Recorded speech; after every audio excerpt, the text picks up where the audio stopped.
Hey guys, welcome back to our channel. Today என்ன video பார்க்க போகிறோம் அப்படின்னு பார்த்தீங்கன்னா, எக் கிரேவி தாங்க செய்ய போகிறோம். அது செய்கிறதுக்கு முன்னாடி நம்ம சேனலை இப்போ தான் ஃபஸ்ட் டைம் பார்க்குறீங்க அப்படின்னா சப்ஸ்கிரைப் பண்ணிவிட்டு பக்கத்தில் இருக்க பெல் ஐக்கானை கிளிக் பண்ணுங்கள். அப்போ தான் நம்மளோட வீடியோஸ் எல்லாமே வரும். வாங்க வீடியோக்குள்ளே போகலாம்.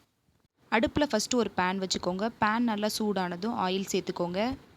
ஆயில் சேர்த்ததுக்கப்புறம் ஒரு பட்டை சேர்த்துக்கலாம். கொஞ்சமாக சோம்பு சேர்த்துக்கோங்க.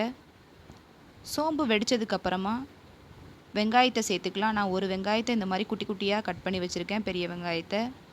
அதை சேர்த்துட்டு இந்த மாதிரி நல்லா வதக்கிக்கோங்க. நல்லா வதங்கணும் வெங்காயம். வதங்கினதுக்கப்புறம் கொஞ்சமாக கருவேப்பிலை சேர்த்துக்கோங்க.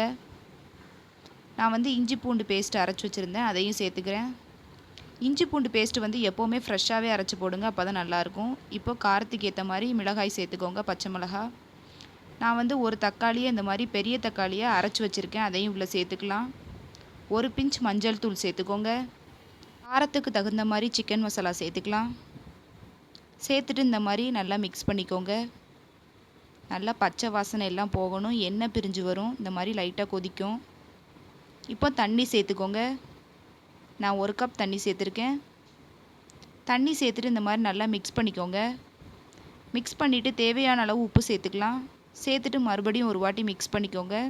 இப்போ மூடி போட்டு 5 நிமிஷம் அந்த மாதிரி வேக விட்டுருங்க. நான் ஆல்ரெடி முட்டையை வந்து வேக வச்சு இந்த மாதிரி கட் பண்ணி வச்சுருக்கேங்க. இப்போ நல்ல கொதி வந்துருச்சு. நல்ல கொதி வந்து கொஞ்சமாக வற்றி வரும். இப்போ முட்டை எல்லாத்தையும் சேர்த்துக்கலாம்.